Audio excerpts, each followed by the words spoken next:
तस्याहं निग्रहं मन्ये वायोरिव सुदुष्करम्। श्री भगवान वाच असंशयं महाबाहो मनो दुर्निग्रहं चलम्। अभ्यासेन तु कौन्तेय वैराग्येन च गृह्यते। असंयतात्मना योगो दुष्प्राप इति मे मतिः। तस्यात्मना तु यतता शक्यो आत्मन्मुपायतः। अर्जुन उवाच अयति सिद्धयोपेतो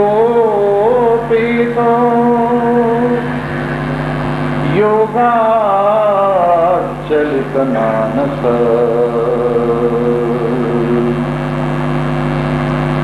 अप्राप्य योग संसिद्धिं कां गतिं कृष्ण गच्छति।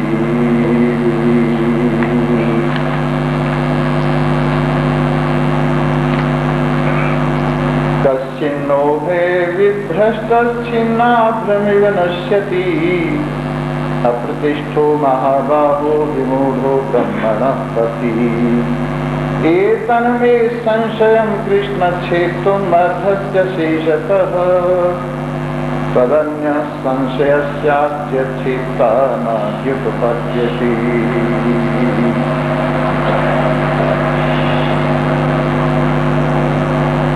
उपस्थित सत्संग रस पिपासु अमरवृंद, कल आपने श्रवण किया। भगवान ने ये बात बताई कि अपने मन को समझदार विचारवान बुद्धि के द्वारा संसार की ओर से वापस करे और संसार की ओर से उपराम होकर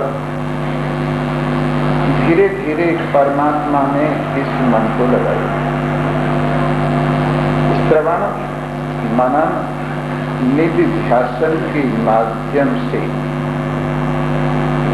जब ये मन परमात्मा में लग जाता है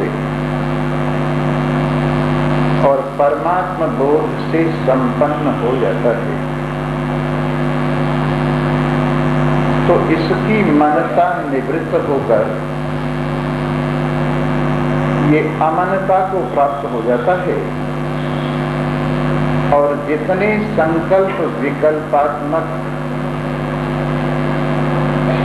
इसके विकार हैं वो सब शांत हो जाते हैं। तमोगुण से जागा हुआ मन रजोगुण में से यात्रा करता हुआ सतोगुण के दरवाजे में आता है और सतोगुण के दरवाजे से निर्गुण परमात्मा देव में प्रवेश कर जाता है। यही विधि है मन की संसार से उबरने की। पहले तमोगुण को विजय करता है मन, फिर रजोगुण को जीतता है मन और फिर सतोगुण को धारण करके परमात्मा के अंदर प्रवेश करता हुआ सतोगुण से भी आगे बढ़ जाता है। और जब ये तीनों गुणों से बिल्कुल छुट्टी पाया हुआ निर्गुण निर्विकार परम शुद्ध सच्चिदानंद ब्रह्म तत्व में प्रवेश पाता है तो अमन हो जाता है, मनता इसकी रहती ही नहीं। कल हमने इसको निर्विकल्प समाधि बताया था। जब तक मन सात्विकता का सहारा लिए रहता है और सतोगुण रूप उपाधि से संयुक्त परमात्मा की उपासना करता है, तब तक सविकल्प समाधि में ही होता है। और जिस वक्त इस सतोगुण का भी परित्याग करता हुआ है,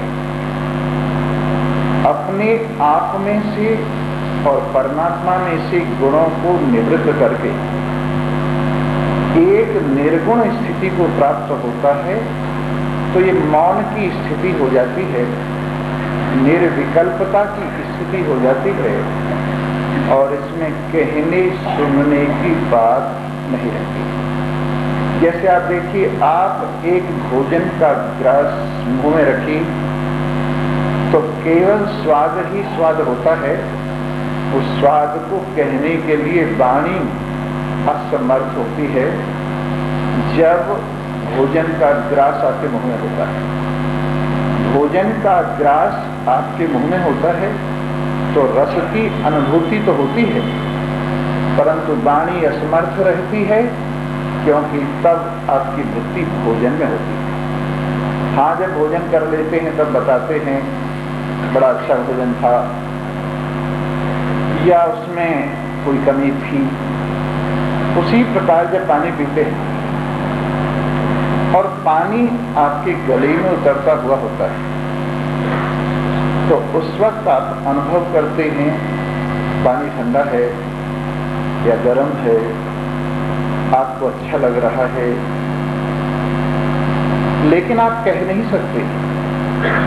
जब गले से नीचे उतर जाता है पानी और वाणी आजाद हो जाती है, तब आप कहते हैं बहुत ठंडा पानी था, बहुत अच्छा लगा, बड़ी तृषा लग रही थी तो वो शांत हो गई। इसी प्रकार से जब एक साधारण वस्तु भोजन और पानी, उससे आपके ज्ञानेंद्रियों का संपर्क होता है, आपके मन का संपर्क होता है, और बीच में वाणी नहीं होती, तो अनुभूति तो होती है, लेकिन आप उस वक्त उस समय कह नहीं सकते।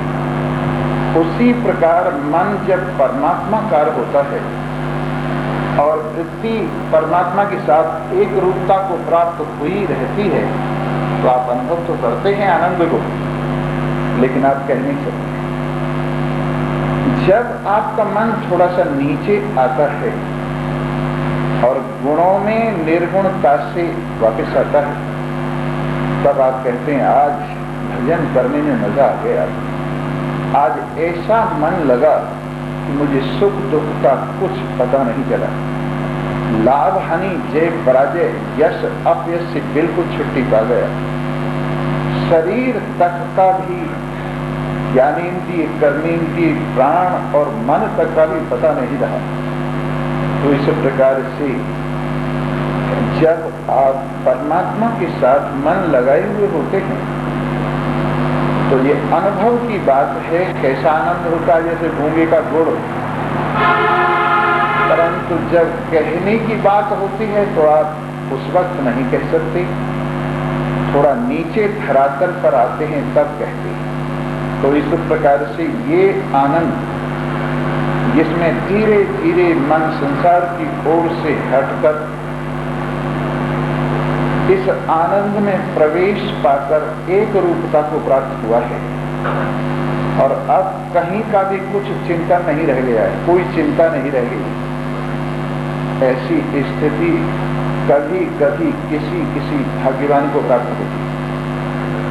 जब किसी योगी का मन शांत हो जाता है और आत्माकार हुआ हुआ परमात्मा के साथ एक रूप हो जाता है, तो वो उत्तम सुख अपने आप में अनुभव होता है जो दुनिया में कहीं नहीं। दुनिया में जितने सुख हैं वो सुख पराधीन सुख है, वो सुख विषयों के अधीन सुख है, वो सुख इंद्रियों के अधीन सुख हैं, वो सुख आने जाने वाले हैं।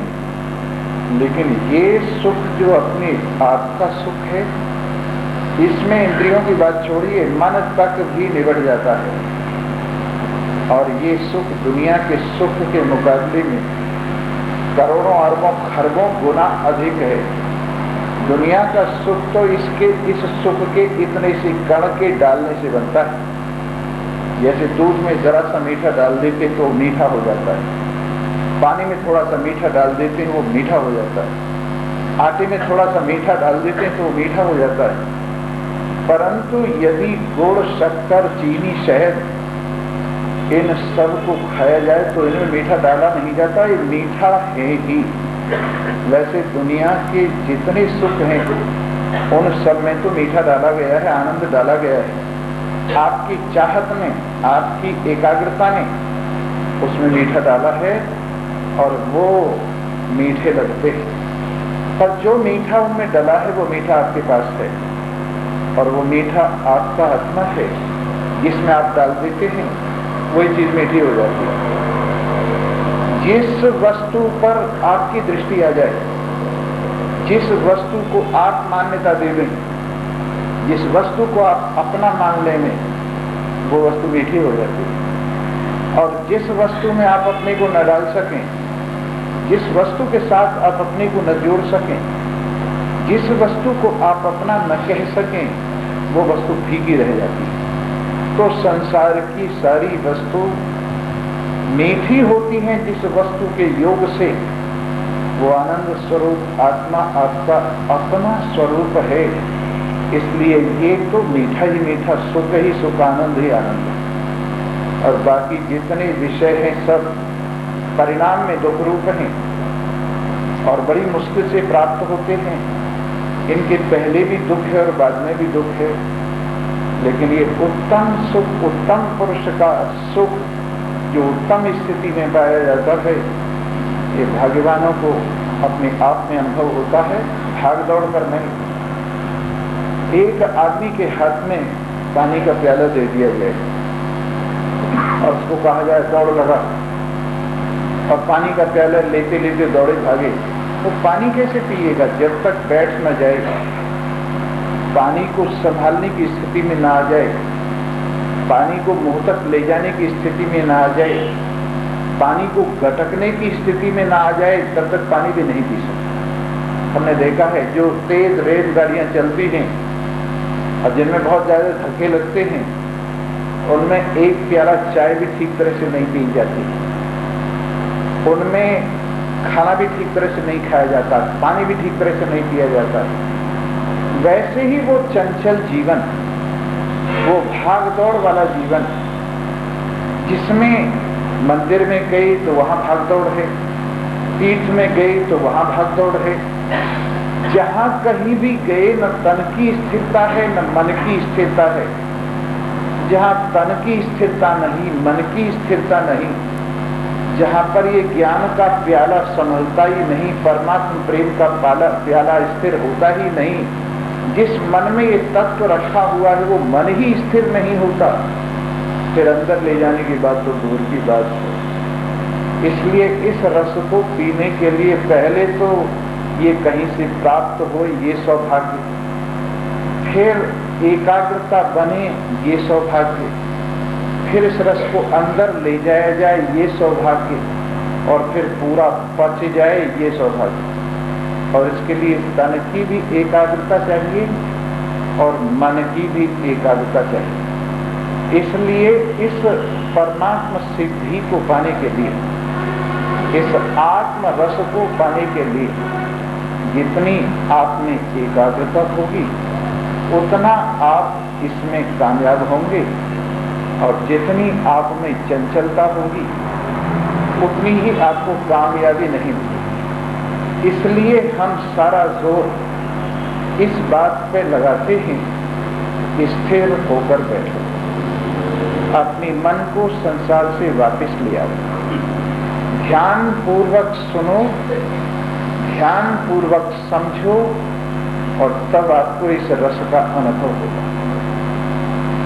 अब जो थोड़ा सा भी आलस्य प्रमाद करते, तन को संभाल नहीं सकते, मन को संभाल नहीं सकते, इस पदार्थ को, ज्ञान को संभाल नहीं सकते, इसको अंदर ले जाने के लिए एकाग्रता नहीं है, ऐसी हलचल जीवन की चंचल गाड़ी में ये आनंद का प्याला कैसे पिया जाएगा। इसलिए होंगे वो लोग जो आपको लोभ देते हैं संसार का, ये काम करोगे ये फल मिलेगा, ये काम करोगे ये फल मिलेगा, ये काम करोगे ये फल मिलेगा।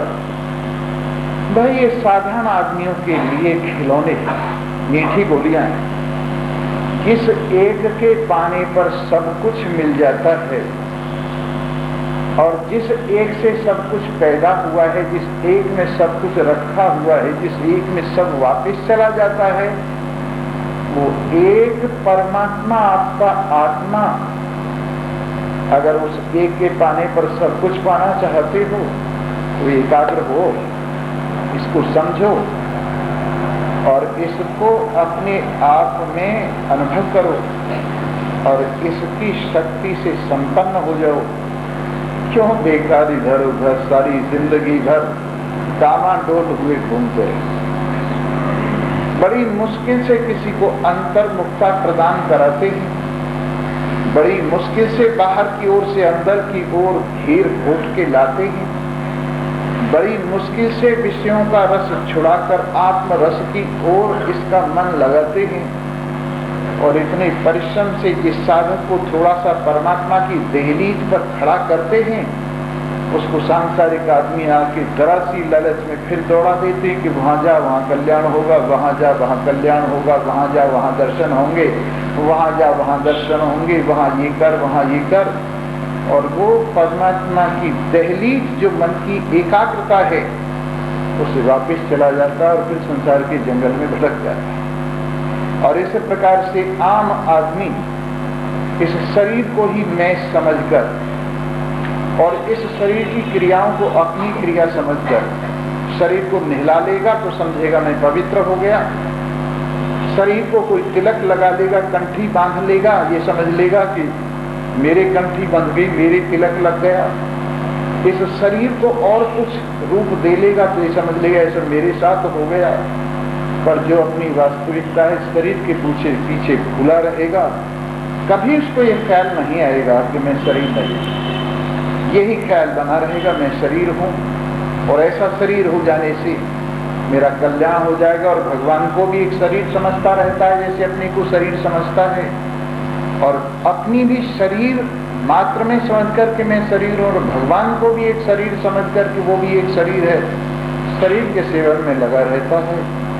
ज्ञानेंद्रियों के इस विषय प्रपंच में दौड़ता रहता है। कभी अपने अंदर आकर जो माल रखा हुआ है रिजर्व बैंक में, एक रस पदार्थ अपनी मैं का दरवाजा खोलकर कभी उसको नहीं देखता और कभी इस दृश्य प्रपंच से ऊपर नहीं देखता। इसलिए मेरे मित्रों, भगवान बार बार कहते हैं कि इस मन को एकाग्र कर, इसको एकाग्र करके मुझ परमात्मा की ओर जो तेरी आत्मा है उसकी ओर ला और इस मन को मुझ में अपने आत्मा में लगा और फिर सब जगह मेरा अवलोकन कर, सब में मुझी को देख। शरीरों की बात नहीं, शरीरों के भीतर जो शरीरों को प्रकाशित करने वाला, शरीरों को देखेगा तो स्त्रीपना देखेगा, पुरुषपना देखेगा। शरीरों को देखेगा तो बालकपन, जवानी, बुढ़ापा देखेगा। शरीरों को देखेगा तो जन्म और मृत्यु देखेगा। शरीरों को देखेगा तो विकार ही देखेगा। लेकिन शरीरों को जो धारण करने वाला है, जो न स्त्री है न पुरुष है, न बालक है न जवान है न बुढ़ा है, न जागृत है न स्वप्न है न सुषुप्ति है, इन सारी देह की और बुद्धि की अवस्थाओं से परे है, उस अपने निर्विकार स्वरूप को जो सामने विराजमान है अनुभव करेगा तो तेरा जीवन निर्विकार हो जाए। इस प्रकार यो माम पश्यति सर्वत्र, जो मुझे सर्वत्र सब जगह देखता है और सबको मेरे में देखता है, वो मुझे नष्ट नहीं करता है और मैं उसे नष्ट नहीं करता हूँ। सब प्राणियों में मैं ही विराजमान हूँ। मुझको जब तू अपने हृदय में अनुभव करता है ना, तो अपने में मुझको देख, मुझ में सबको देख और सब में अपने को देख। ईसा मसीह ने बाइबल में कहा है, मुझे अपने में देखो, मुझ में भगवान को देखो। तो सीधी बात ये हुई अपने में भगवान को देखना। ये अलग बात है कि कोई उपदेशक बीच में अपने को रखकर ये कहता है मेरे में भगवान को देखो और भगवान को अपने में देखो, तो वहां उपदेष्टा अपने आप को बीच में एक नाली में जैसे पत्थर रख लेते हैं, पार होने के लिए आसानी से हो जाती है, एक स्टेप उस पर रख लेते हैं, बस वैसे ही। अन्यथा तो सीधी बात तो ये है, अपने में परमात्मा को देख, अपने में परमात्मा को देख, और परमात्मा में ही सारी दुनिया देखी जाती है। सर्वथा वर्तमानों की जो मेरे में अपने को देखता है और अपने में मेरे को देखता है, जो सब प्राणियों अपनी आत्मा को देखता है और अपनी आत्मा में सब प्राणियों को देखता है, वो योगी संसार का बर्ताव करते हुए भी मुझ में ही विराजमान है। सब में देख, लेकिन अपनी जैसा भाव देख। व्यवहार में भी सबके सुख दुख को अपने सुख दुख जैसा समझ, व्यवहार में भी सबके मान अपमान को अपनी मान अपमान जैसा समझ, और सबके साथ सब व्यवहार करता हुआ, सबके साथ अपने जैसा व्यवहार करता हुआ, सबके साथ सबके अंदर मेरी पूजा करता हुआ, मेरा ध्यान करता हुआ विराजमान हो, और सुख और दुख जैसी स्थिति आए उसमें अपने आप को डामाडोल मत होने दे। यही योग का परम लक्ष्य, परम रहस्य। अब अर्जुन शंका करता है, प्रभु आपने जो योग कहा मेरे प्रति कि मन को रोक, मेरे में लगा, तो हे मधुसूदन, इस मन को रोकना तो बड़ा मुश्किल है। इसको सम करना, बराबर करना, एक रस करना, ये तो बहुत कठिन है और मेरी समझ में नहीं आता। मैंने तो कभी इस मन को अपने को ठिकाने लगा हुआ देखा नहीं। एकस्याहं न पश्यामि, इस मन की स्थिति को ऐसा मैं कभी नहीं देखता कि जो एक जैसी हो जाती हो, एक ठिकाने पे लग जाती हो। हर वक्त कुछ न कुछ उधेड़ वन में रहता है। उधेड़ बुन और उधेड़ वन, इसमें रहता है, बड़ा चंचल है। इसको कैसे स्थिर किया जाए, स्थिर स्थिति कैसे प्राप्त की जाए? चंचलम ही मन कृष्णा प्रमाथी बलभद्रम, ये मन बड़ा चंचल है, इतना बलवान है कि एक क्षण में किए कराई पर पानी फेर देता है। लगता है मेरा काम बन गया, लगता है मैं पार हो गया, लगता है मुझे किनारा मिल गया, लगता है संसार कुछ नहीं है, लगता है सब कुछ मिथ्या है, और ऐसी करवट मारता है कि बस सारे का सारा किया कराया धूल में मिल जाता है। ऐसा दृढ़ ताकतवर मन जो अपनी चंचलता से अचलता के बांध को तोड़ डालता है, तस्याहं निग्रहं मन्ये वायोरेव सुदुष्कर। जैसे वायु को कोई रोकना चाहे, उसको रोकना मुश्किल है, पर चाहे उसको रोक भी ले, मन को रोकना बड़ा मुश्किल है। प्रभु अगर आप ये कहें कि मैं वायु को रोक लूं तो रोक सकता हूं, आप कहें अग्नि को रोक लो, रोक सकता हूं, आप कहें जल को रोक लो तो रोक सकता हूं, आप कहें सारे ब्रह्मांड को मुट्ठी में ले लो तो ले सकता हूं, लेकिन मन का रोकना, हे प्रभु ये बहुत कठिन समस्या है, ये मन बड़ा मुश्किल है रोकना। अब कृपा करके आप मेरी इस शंका का समाधान कीजिए कि मन को कैसे रोका जाए, मन को स्थिर कैसे किया जाए, मन को ठिकाने कैसे लगाया जाए। तो भगवान श्री कृष्ण उत्तर देते हैं, असंशयम महाबाहो मनो दुर्निग्रहं चलम। हे बड़ी बड़ी भुजाओं वाले, इसमें कोई संशय नहीं है कि मन को रोकना बहुत मुश्किल है, बड़ा चंचल है मन। लेकिन अभ्यासेन तु कौन्तेय, हे कुंती पुत्र, अभ्यास से और वैराग्य से इस मन को पकड़ा जा सकता है। अभ्यास और वैराग्य से इस मन को पकड़ा जा सकता है। निरंतर परमात्माकार वृत्ति का अभ्यास करें और संसार की ओर से वैराग्य का बांध लगाए, संसार का अंदर से चिंतन छोड़े और बाहर से भी संसार का साथ कम से कम काम चलाऊ सा करे। एक बात आप देखो, पहले मैंने बताई थी बात, अब फिर बताता हूं। देखिए, आपका मन संसार की बातों में अगर ज्यादा रस लेता है तो अभी मन बहुत ही उटपटांग है। संसार की बातों में रस लेता है, संसार की सोसाइटी, बोलो सच्चिदानंद जाके कथा सुनो, क्योंकि बहुत जरूरी बातें हैं ये साधना के लिए। जी हाँ, मन कहाँ रस लेता है? संसार की बातों में, और आमतौर से लेता ही है। आमतौर से तो यही है, भोजन की, कपड़ों की, मकान की और दुनिया भर की चीजों में इसको बड़ा रस आता है। जन्म जन्मांतर से यही अभ्यास करता आया है और इन चीजों में बड़ा रस आता है।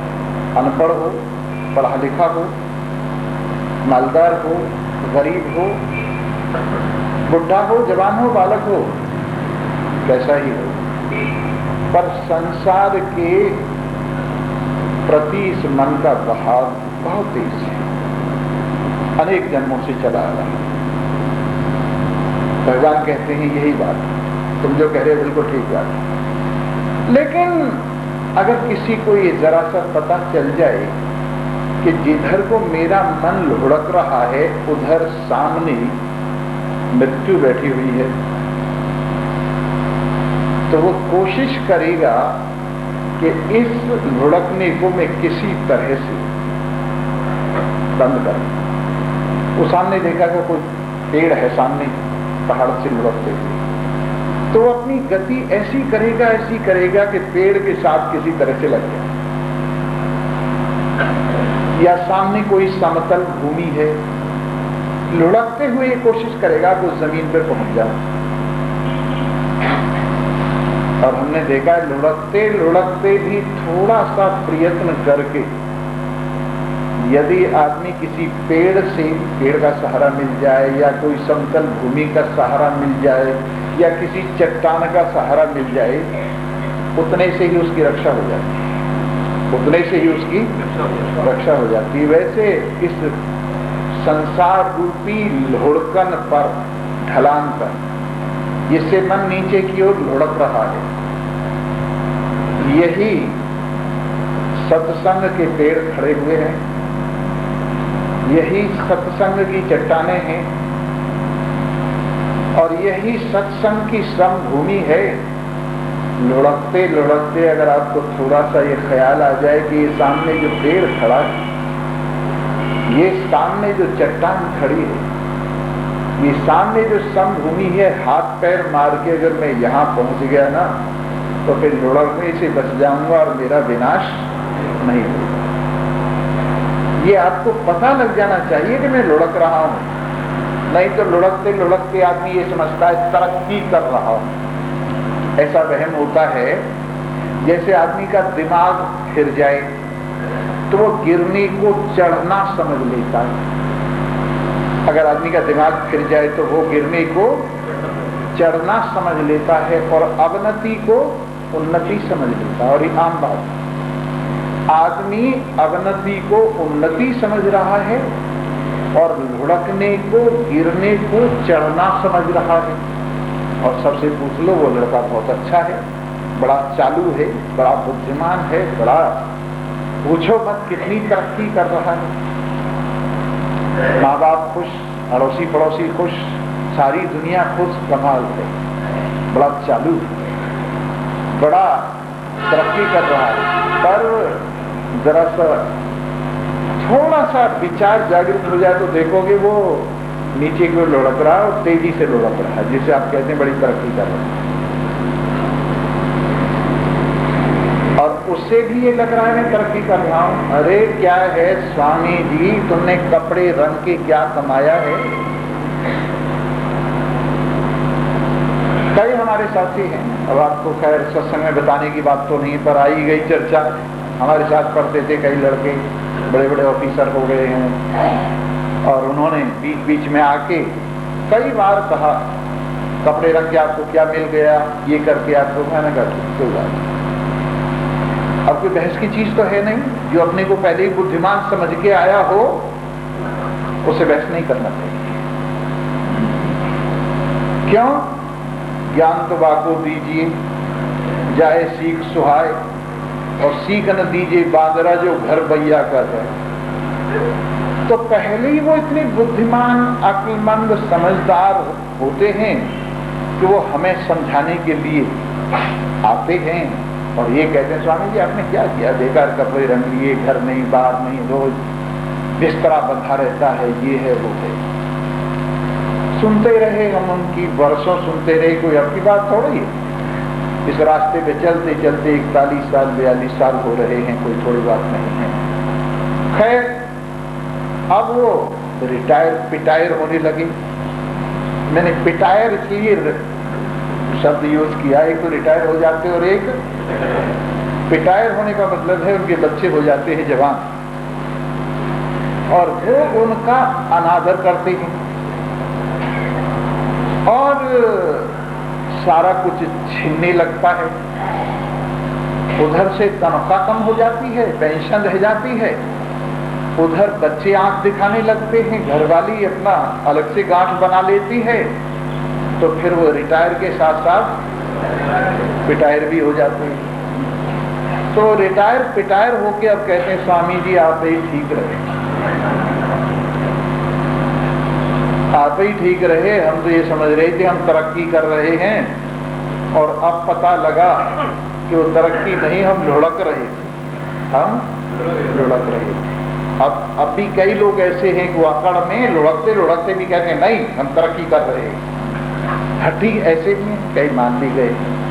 तो कहने का तात्पर्य यह है कि जिसे हम उन्नति समझ रहे हैं, जरा विचार करके देखें कि वो कहीं नीचे की ओर तो नहीं लुढ़क रहे, अशांति की ओर, बेचैनी की ओर, आगे मनुष्य शरीर से नीचे के शरीरों की ओर। ये मनुष्य शरीर, जितने शरीर दिखाई देते हैं 84 लाख शरीरों में सबसे श्रेष्ठ शरीर है, और इसके बाद जो भी शरीर मिलेंगे, अगर शरीर मिलेंगे तो इसे घटिया मिलेंगे, इससे बढ़िया मनुष्य शरीर से कोई शरीर मिलने वाला नहीं। या तो मुक्ति हो जानी चाहिए और या फिर शरीर धारण नहीं करना चाहिए, तब तो मनुष्य शरीर का काम ठीक है। और मनुष्य शरीर के बाद अगर शरीर धारण किया तो मैं आपको ये निश्चय पूर्वक कहता हूं कि इससे अच्छा शरीर कोई नहीं मिलेगा। भाग्यवान कोई होंगे, मनुष्य हो जाते होंगे, परंतु वो भी वो होते हैं जिनकी साधना अधूरी रह जाती है, जिनकी साधना यहाँ परमार्थ की साधना अधूरी रह जाती है, उनको मनुष्य शरीर मिलता है और उससे वो और लाभ को प्राप्त होते हैं। तो भी यहाँ अच्छी नींव रखोगे तो ही मनुष्य शरीर मिलेगा, अन्यथा मनुष्य शरीर नहीं मिलेगा। इसलिए अच्छी तरह से विचार लो, देख लो, कहीं लुढ़क तो नहीं रहे हो, और अगर लुढ़क रहे हो तुम्हें ये पता लग गया हो तो एक बात देखते जाओ, कहीं कोई पेड़ दिखाई देता हो, कहीं कोई समभूमि चट्टान दिखाई देती हो, कोई सहारा दिखाई देता हो, तो सत्संग का सहारा ही। कहीं सत्संग होता हो, कहीं परमात्मा चर्चा होती हो, वो सहारा आप लेने का प्रयास कीजिए, आप लुढ़कते लुढ़कते भी बच जाएंगे और आप फिर से आप ऊपर की ओर आ जाएंगे।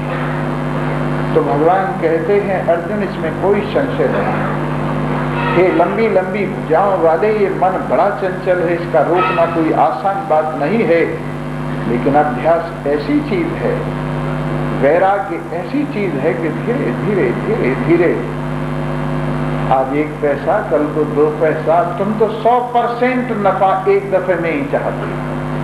आज का आदमी इतना लोभी हो गया है, अगर उसको कहें 1% पे ही छोड़ दे कोई बात नहीं है, 1% पे ही दे दे, अधिक क्या बात करते हो, खर्चे बढ़ गए हैं। 250% नफा जब तक न लिया जाए तब तक क्या मजा आए। तो हम लोग ज्यादा नफे के चक्कर में इस मामले में यही सोचते हैं कि जल्दी तरक्की क्यों नहीं होती। स्वामी जी, एक दिन हमने भी आपकी कथा सुनी पर कुछ बात बनी सी नहीं। बनती कहां से, एक दिन ही सुन के रह गए। अरे दूसरे दिन आते, तीसरे दिन आते, चौथे दिन आते, पांचवें दिन आते, धीरे धीरे आपको पता लगता कि बात बन रही है। यूं हथेली पे सरसों तो जमती नहीं है। स्कूल में बच्चे को दाखिल करते हैं, एमए होते होते 20 साल लग जाते हैं तब वो एमए पास करता है। और यहाँ परम कल्याण की प्राप्ति के लिए आप चाहते हो हथेली पर सरसों जम जाए। और एक और बात, ये जो संसार की पढ़ाई है, ये संसार की योग्यता आपको देकर संसार में रहने लायक बनाती है। इसलिए इसका कोर्स निश्चित है कि 20 साल के बाद, एमए करने के बाद आप किसी काम धंधे में लग जाना, वो कोर्स पूरा हो गया। परंतु ये पढ़ाई ऐसी नहीं है, जो पढ़ाई तुम पढ़ रहे हो इसका कोर्स कभी पूरा नहीं होता कि भाई दुनियादारी में लग जाना, इतने दिन सत्संग कर लिया इसके बाद दुनियादारी में लग जाना, इतने दिन सत्संग कर लिया फिर दुनियादारी में लग जाना। ऐसा नहीं है। ये तो जो जो रस बढ़ता जाता है क्यों क्यों और भी इसमें लगन लगती जाती है। इसका कोर्स नहीं है कोई। और धीरे धीरे आप जब सत्संग के अभ्यास से संसार से उपरांता लेकर थोड़ा थोड़ा थोड़ा थोड़ा थोड़ा थोड़ा बूंद बूंद करके इस अमृत से अपने जीवन को भर लोगे तो हे कौनते, अभ्यास और वैराग्य से ये मन रुक जाता है। बहुत से ऋषि महर्षियों का मन रुका है, बहुत से साधु संतों के मन रुके हैं, बहुत से लोगों का कल्याण हुआ। तुम्हारे लिए कौन सा दरवाजा बंद हो गया है? अरे जब अजामिल जैसों का उद्धार हो सकता है, अजामिल जैसा कामी पुरुष पार हो सकता है, गणिका जैसी निकृष्ट शरीर को धारण करके भी कल्याण को प्राप्त कर सकती है, और अनेकानेक लोग ऐसी नीची स्थिति से भी भगवान की कृपा से ऊपर आ जाते हैं। तो आपके लिए दरवाजे बंद नहीं हो गए, पर लाइन में खड़े तो रहिए। असंयतात्मना योगो दुष्प्राप्ति में मति, जो अपने मन को अपने काबू में नहीं रख सकता, अपने मन को ठिकाने पे नहीं लगा सकता, इस परमात्मा निष्ठा में इस मन को जोड़े नहीं रख सकता, इस श्रवण में अपने मन को जोड़े नहीं रख सकता, इस मनन निधिध्यासन में अपने मन को जोड़े नहीं रख सकता, उसके लिए ये मेरे में मन लगाने वाला योग प्राप्त होना कठिन। उसका मन मुझे प्राप्त कर ले भी मुश्किल है। वश्यात्मना तो यथा शक्य वाप्तम उपायतः, जिसने अपने मन को वश किया है वो प्रयत्न पूर्वक धीरे धीरे मेरी ओर बढ़े तो एक दिन जरूर मुझे प्राप्त कर लेगा। ये साधना ऐसी है, दो साधक साधना कर रहे हैं, एक इधर था एक इधर था। दोनों के पास नारद जी गए। नारद जी ने उनको कहा, भाई साधना कर रहे कि जी हाँ। आप कहाँ से आए? कि भगवान के यहाँ से आ रहा हूँ।